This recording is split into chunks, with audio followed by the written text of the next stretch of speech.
Olá, eu sou Lorena Kogawa, diretora de comunicação do PGLO, e esse é o PG Talks. Hoje nós vamos falar sobre diversidade racial dentro de companhias abertas brasileiras. Quem vai contar um pouco pra gente sobre isso é o nosso sócio, Carlos Portugal Gouveia, que normalmente é quem faz as perguntas quando temos entrevistas por aqui. Mas hoje nós estamos invertendo um pouco os papéis para ele poder contar um pouco sobre o que ele escreveu na tese dele para a Faculdade de Direito da USP.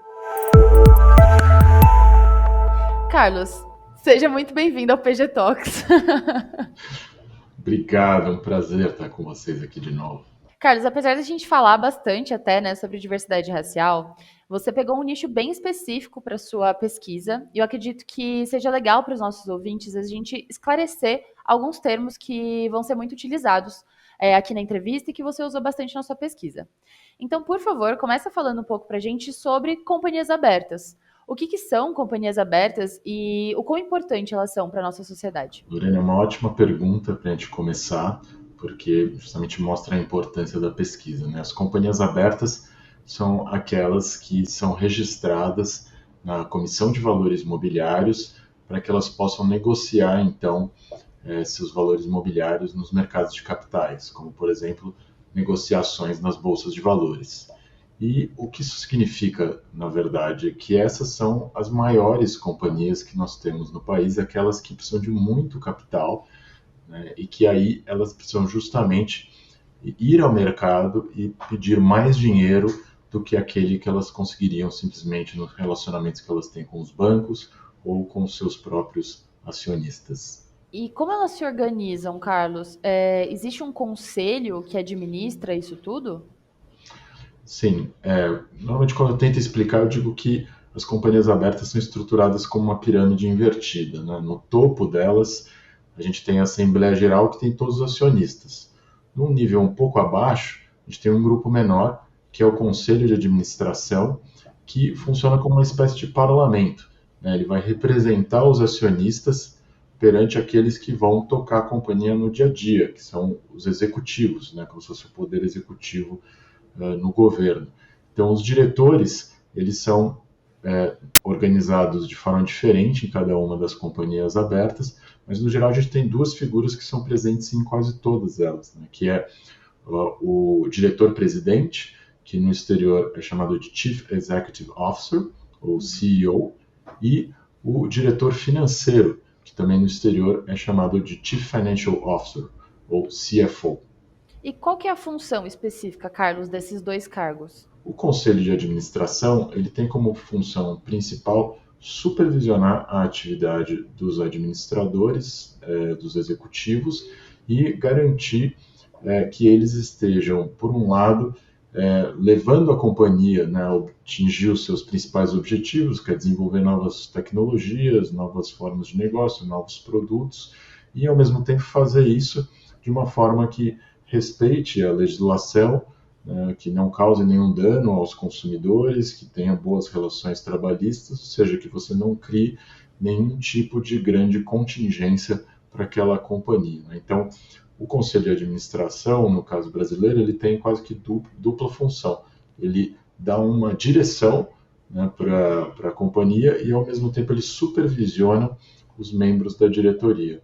Entendi, Carlos. Muito obrigada por esclarecer isso para mim. Então, acho que agora a gente já pode ir para sua pesquisa. Vamos começar do começo. Qual que era o seu objetivo com essa pesquisa e por que você escolheu essa representatividade das companhias abertas? Faz muitos anos que eu estudo a governança corporativa e dou aulas sobre governança corporativa na Faculdade de Direito da USP.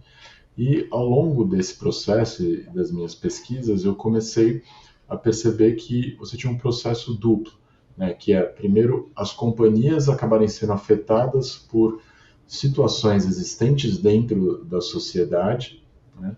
E aí, num segundo momento, eu comecei a me preocupar também por como a governança das companhias começava a afetar outros elementos do funcionamento da nossa sociedade. Então, uma das coisas que eu percebi como o próprio racismo, por exemplo, poderia ser incorporado às companhias e, ao invés de simplesmente elas reproduzirem um nível elevado de racismo dentro da sociedade, elas podiam, na verdade, estar estimulando esse racismo dentro da sociedade, né?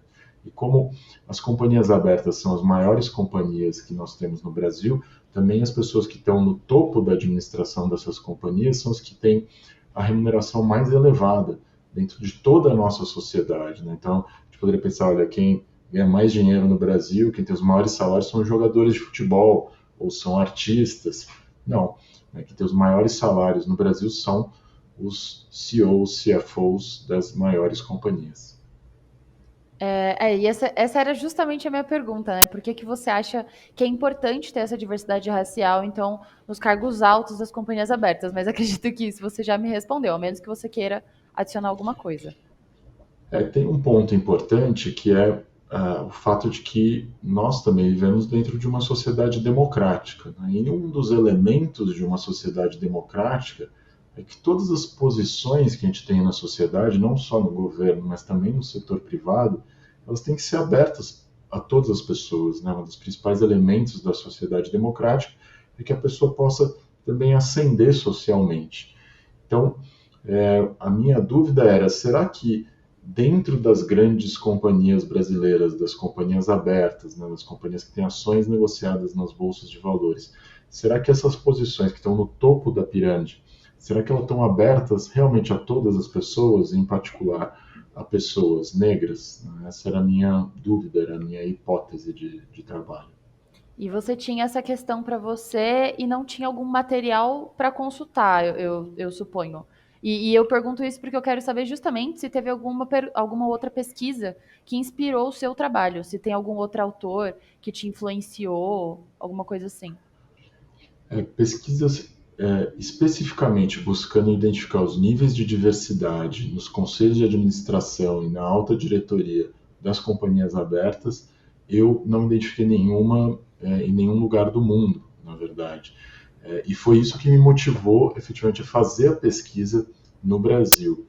Mas no âmbito meramente teórico, tiveram autores que me influenciaram.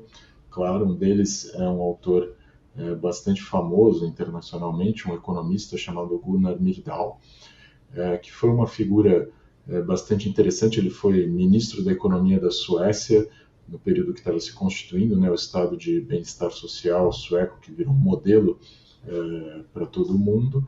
Depois ele foi o economista-chefe do esforço de reconstrução da Europa após a Segunda Guerra Mundial.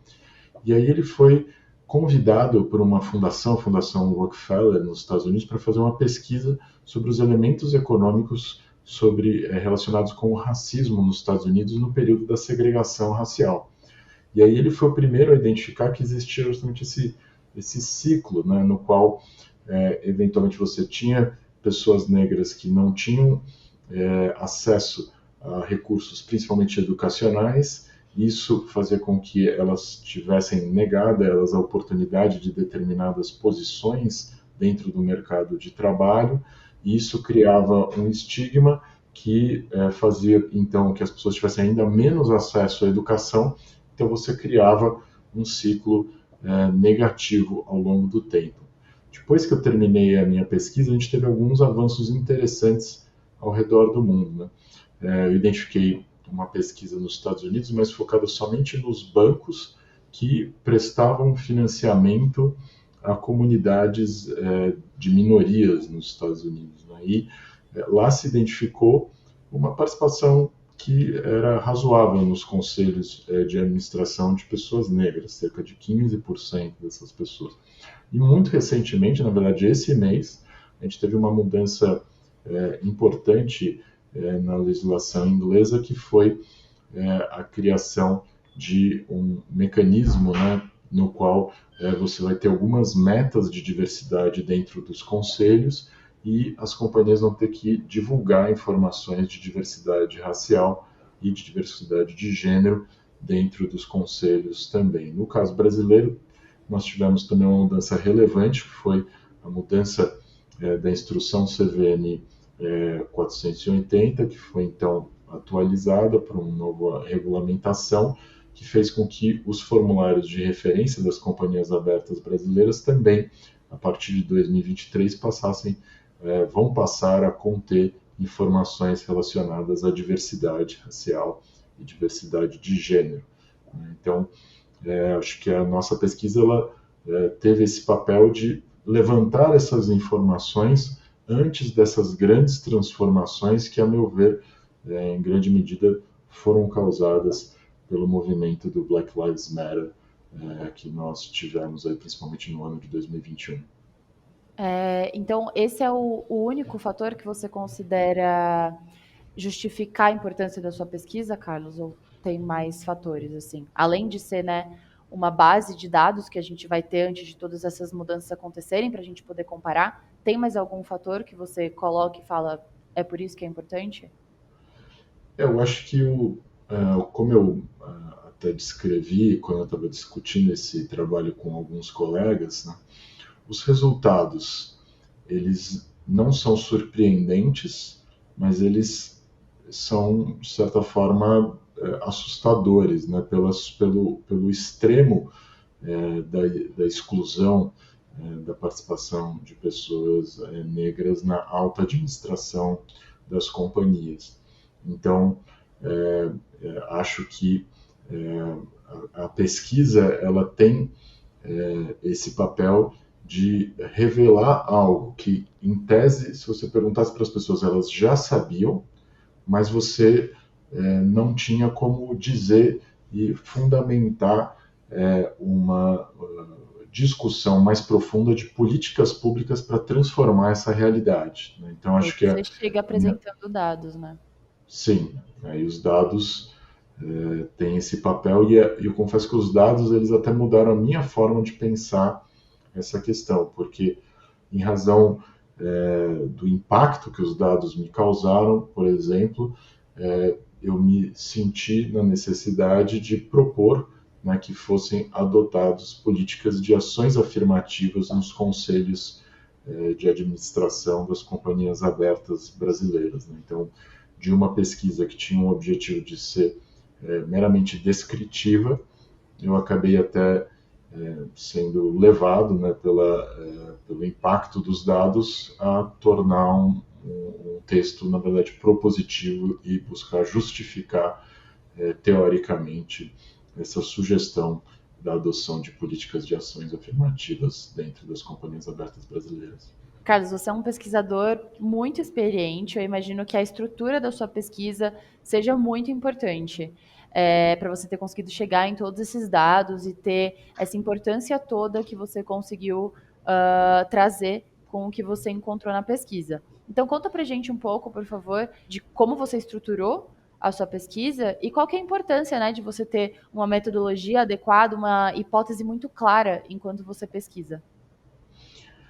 Você ter uma hipótese muito clara é importante para trazer uma coesão ao trabalho. Né? Como eu falo para os meus alunos, quando você tem uma hipótese que é um problema que você identificou no mundo, para o qual não existe uma resposta, todo o seu trabalho, não importa se ele vai ter 20 páginas, se ele vai ter 500 páginas, ele vai estar constantemente dialogando com essa hipótese.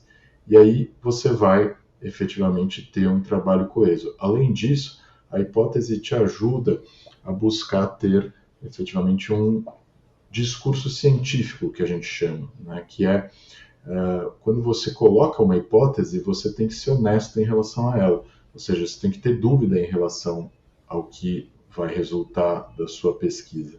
É o que a gente brinca, né? Você não pode ter uma hipótese de que o céu é azul. Todo mundo concorda que o céu é azul. Você tem que ter uma hipótese que seja uma dúvida honesta. E a sua conclusão final, ela pode ser algo que comprova a hipótese ou que vai contra a hipótese. Você tem que ter essa honestidade intelectual e científica de concluir ao final algo que seja derivado da sua pesquisa, não que seja derivado da sua crença originária da onde você partiu, né? Então, a gente fala, principalmente na área do direito, que uma pesquisa não é uma petição, você não precisa provar um ponto do começo ao fim. Na verdade, você tem que dialogar e muitas vezes você tem que colocar a posição que é contrária à sua hipótese, né, que é a antítese, na melhor luz possível, ou seja, na forma mais correta possível.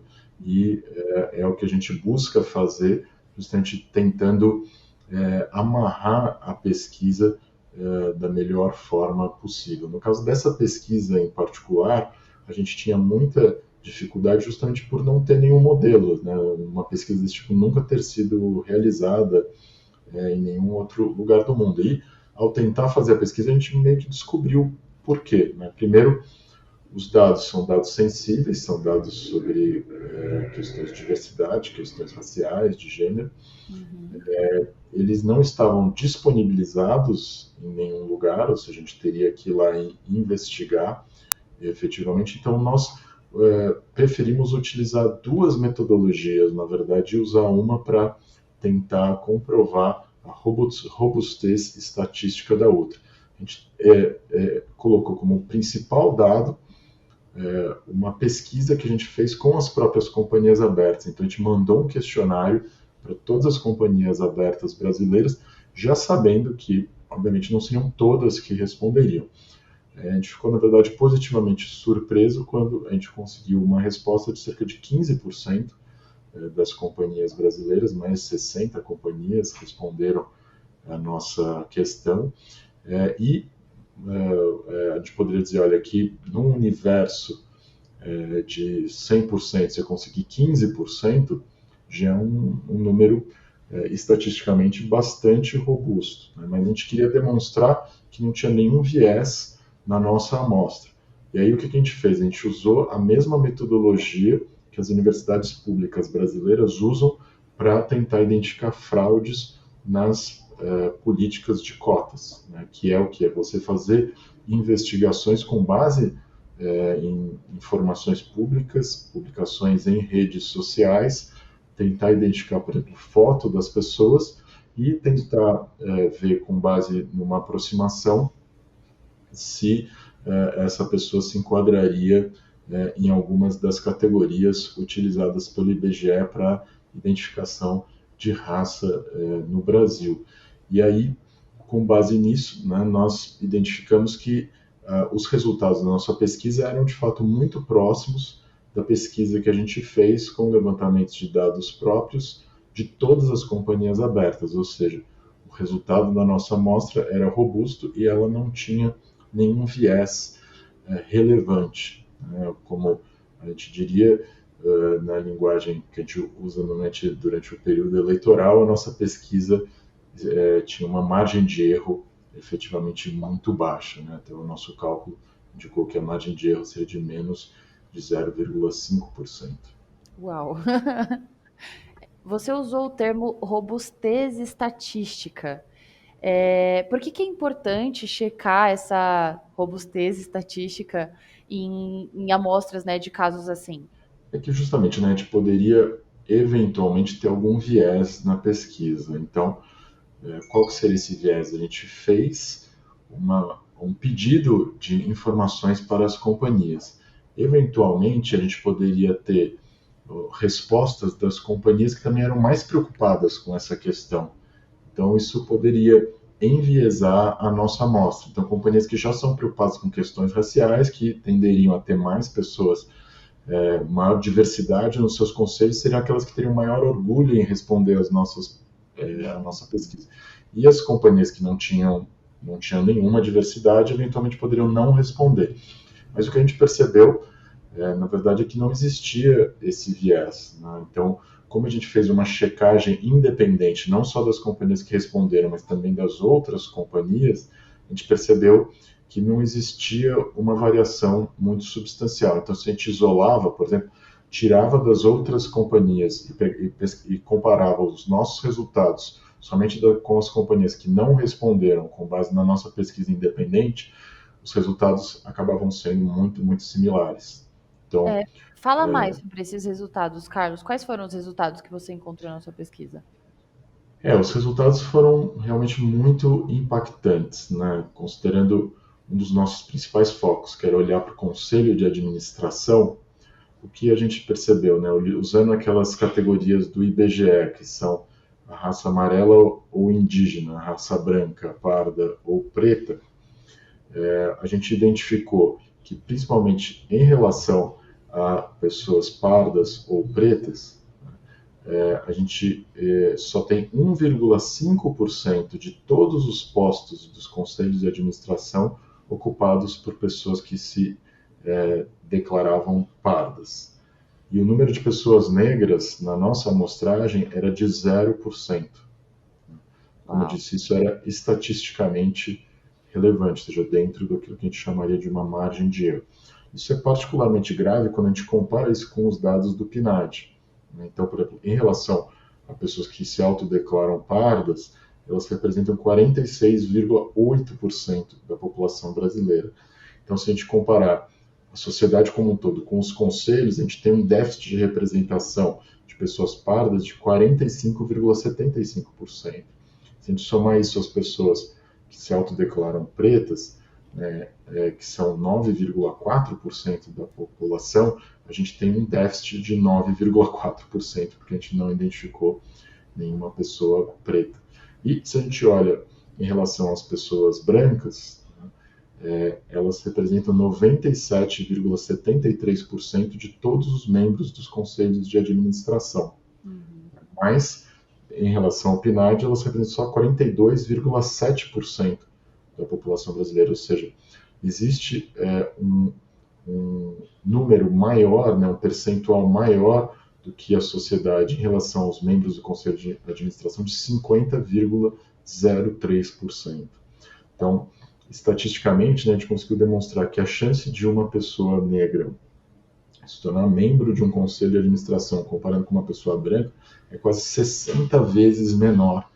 Então, é uma discrepância muito, muito substancial e uma discrepância que a gente não vê em outras esferas da sociedade. Né? Então, por exemplo, mesmo se a gente for olhar o Congresso Nacional, ele vai ter mais pessoas negras do que a gente tem, por exemplo, nos conselhos de administração das companhias abertas brasileiras. Carlos, e o que esses números, o que esses resultados falam sobre o Brasil em termos de mercado de capitais brasileiro? O que acontece? Esses resultados eles podem ter uma relevância quando a gente começa a olhar para a forma como os investimentos são feitos nos mercados de capitais ao redor do mundo. Né? Então, cada vez mais, os investimentos são feitos baseados naquilo que a gente chama de métricas ESG, né? Que são as métricas que focam em questões ambientais, sociais e de governança. Que já foram tema aqui do PG Talks algumas vezes, né? Algumas vezes. Né? E a minha pesquisa, se você reparar, ela trata de dois temas ao mesmo tempo, o tema social e o tema de governança. Ela conecta esses dois temas. Então, o que você pode imaginar? Você não ter diversidade na governança é um problema em si, um problema ali do G. Mas não ter diversidade na governança também pode indicar que você não tem uma preocupação com essa questão em toda a companhia. Né? Algo que na governança corporativa a gente costuma chamar de tone at the top. Né? Então, os temas relevantes, o tom deles deve vir da direção. E quando você não tem diversidade na alta direção da companhia, muitas vezes você não tem legitimidade para a tomada de decisões. Né? Isso pode impactar na forma como seus consumidores vão ver a companhia. Então, você não consegue acessar determinado grupo de consumidores. Isso pode acessar a forma como seus investidores vão olhar a companhia. Né? Então, isso reduz tanto a lucratividade da companhia no longo prazo, quanto a capacidade da companhia de obter lucros no futuro. Então, é preocupante justamente esses números que a gente mostrou em relação ao Conselho de Administração, e números que se reproduzem justamente nessa liderança executiva da companhia, né? Aqueles que justamente vão tentar se comunicar com a sociedade, orientar a companhia para fazer novos produtos. Então é bastante surpreendente também que, em relação, por exemplo, a CEOs e CFOs, dentro da nossa amostra, né, de mais 60 companhias, a gente conseguiu identificar nenhuma que tivesse um CEO ou um CFO que fosse pardo ou preto. Né? Então a gente pensaria, como que essas pessoas vão liderar companhias para atingir um mercado consumidor que é mais da metade da população brasileira? Né? Será que eles entendem as demandas desses consumidores? E aí, o que a gente percebe, os investidores, né, que são aqueles que têm o dinheiro, que pensam racionalmente no retorno, eles vão falar, essas pessoas não têm a capacidade de atingir o mercado consumidor que elas precisam atingir. Então, são empresas que valem menos. Não vou investir nessa companhia que tem uma capacidade de trazer um retorno no futuro menor. Então, o que acontece? Se a gente não trouxer diversidade para a governança corporativa brasileira, o que vai acontecer é que, ao longo do tempo, as nossas companhias vão ter menor capacidade de lucro e vão, eventualmente, valer menos em comparação com as companhias de outros países que já estão muito preocupados com essas questões, né? Então, eu já mencionei a nova legislação inglesa, que é uma legislação que estabelece algumas metas, e aí você precisa explicar por que você vai atingir ou não essas metas. Mas a gente tem também, por exemplo, na Califórnia, já políticas, né, de ação afirmativa, tanto de raça quanto de gênero. Famosamente também os países nórdicos têm políticas de diversidade de gênero nos conselhos de administração, e eu acho que não é propriamente uma coincidência, né, que essas transformações estão vindo justamente dos principais mercados de capitais do mundo e das sociedades mais ricas do mundo. A diversidade, então, ela é uma necessidade, né? Inclusive, a nossa convidada, Amanda Ferreira, da nossa última série sobre gênero, ela chegou a comentar isso, né? Ela é gerente da Via, gerente de diversidade e inclusão, e ela falou justamente isso, sobre como a diversidade ela é uma necessidade, como a gente precisa fazer isso se quisermos continuar com empresas, com companhias de sucesso, né? Exatamente. Isso deixou de ser uma questão ideológica, né? Uma questão de se você é a favor ou contra. A questão é como trazer essa diversidade, como trazer da forma mais rápida possível e da forma que traga um maior retorno para as companhias, porque justamente ela espreme as companhias dos dois lados e cria um ciclo vicioso, né? Do mesmo jeito que eu falei que tem um ciclo vicioso da perpetuação do racismo na sociedade, a companhia ela também pode entrar num ciclo vicioso, que é ela adotar estratégias de negócios que não atingem uma parcela substancial da sociedade, que não entende as demandas, né, dessa parcela substancial da sociedade, então isso vai diminuir o lucro, e os investidores, ao ver isso, também não vão comprar ações da companhia ou vão vender as ações da companhia de forma que ela vai perder valor de mercado, né? Então ela pode entrar em um processo irreversível de obsolescência, que a gente chama, né? Ela vai se tornar uma companhia de legado, né? Uma companhia que não tem mais conserto, que não consegue mais fazer parte de uma economia moderna, globalizada, e que para você justamente ser uma companhia moderna e globalizada e poder vender os seus produtos ao redor do mundo, você precisa ter a diversidade dentro de você.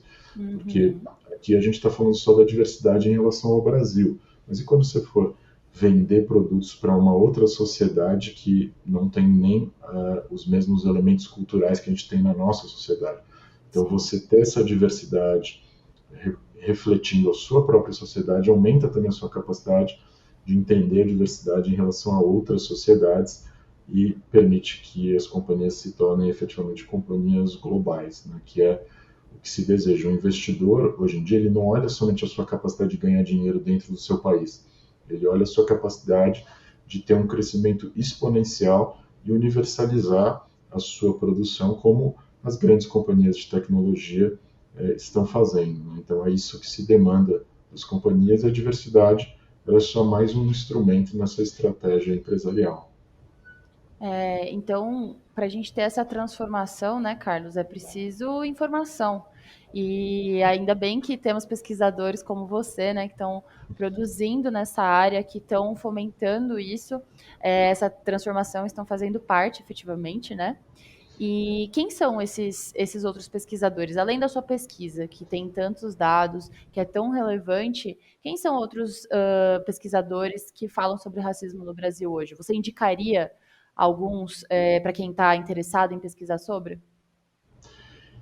Teve um pesquisador que foi até meu colega de doutorado que me inspirou muito, que foi o Adilson Moreira, né, que há alguns anos ele tem se dedicado justamente ao estudo daquilo que chamaria um direito antirracista, né, um direito que vá justamente buscar combater o que é descrito por ele e outros autores brasileiros como racismo estrutural. Então é algo que realmente a gente deve buscar deve tentar dialogar com outros países para ver o que está sendo feito e ver o que é melhor feito em relação ao Brasil.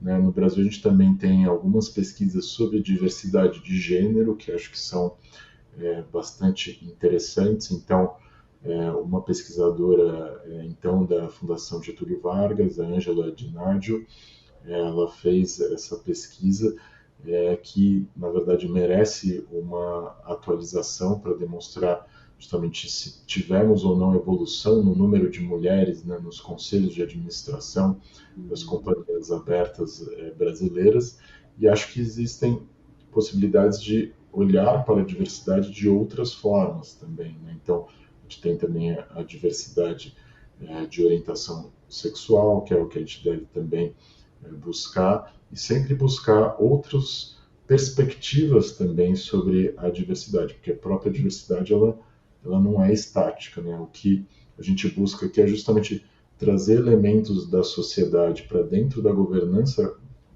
corporativa das grandes companhias, de forma que elas se tornem companhias melhores, que elas reflitam melhor a sociedade. Então, precisa ser algo também profundamente dinâmico. Né? Por isso que, ao final, realmente eu fiz uma proposta de que se buscassem alternativas para a implementação de políticas de ações afirmativas nas grandes companhias, e essas alternativas elas poderiam ter, como a gente identificou na Califórnia, uma base legislativa. Ela poderia, de repente, buscar um modelo inglês, que é estimular as próprias companhias a criarem os seus sistemas, ou a gente poderia ter uma solução de autorregulação, né, que seria você ter as companhias conjuntamente estabelecendo um programa de ação afirmativa. Porque eu acho que a ação afirmativa ela é mais interessante do que, por exemplo, somente sistemas de cotas, né? Porque a ação afirmativa, ela justamente a teoria da ação afirmativa, ela já incorpora essa ideia de que você vai implementar determinadas políticas que vão ter um prazo determinado, né? Que você vai ir analisando os resultados conforme essas políticas vão sendo implementadas, com o objetivo de, em alguns anos, não precisar mais dessas políticas. E mais uma Acaba vez, como sendo eu mais disse, produtivo, né? Ter um sistema assim. e acho que seria interessante realmente ver as diversas companhias tentando sistemas diferentes, né, sendo criativas, e com isso a gente poderia efetivamente aprender. E acho que um programa que fosse autorregulado, ele ganharia uma maior legitimidade, ele refletiria melhor isso que eu mencionei anteriormente, que é o fato de que essa questão ela já não é mais uma questão, por assim dizer, ideológica ou política, né? Ela não é uma bandeira de um partido político ou de outro partido político.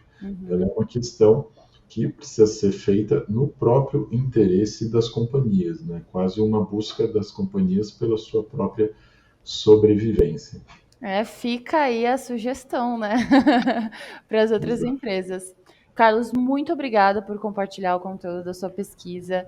Muito relevante, incrível. Eu acho que é um começo, assim, né, para outros pesquisadores, para pessoas que, assim como você, também querem mudar essa realidade no Brasil. Obrigado você, Lorena. Um prazer ter esse diálogo multidisciplinar aqui entre o direito e a comunicação. E esperamos poder voltar aqui ao PG Talks. Obrigado pelo convite e ficamos à disposição aí dos ouvintes que quiserem saber mais sobre a pesquisa. Ela está disponível, né, num site internacional de pesquisa que chama SSRM. Basta procurar pelo meu nome, Carlos Portugal Gouveia, que vocês vão encontrar lá o artigo. Nós vamos disponibilizar essa pesquisa do Carlos, vai estar o link aqui na descrição, então fica de fácil acesso para vocês. E se vocês gostaram do nosso podcast, não deixe de acompanhar a gente nas outras redes sociais, no YouTube, no Facebook, no LinkedIn e no Instagram, também na sua plataforma de áudio favorita, onde você nos encontra como PGLAW, PGLAW. E se você tiver qualquer sugestão, qualquer comentário sobre o tema, você também pode mandar um e-mail para a gente no info@pglaw.com.br. Então, muito obrigada e até a próxima.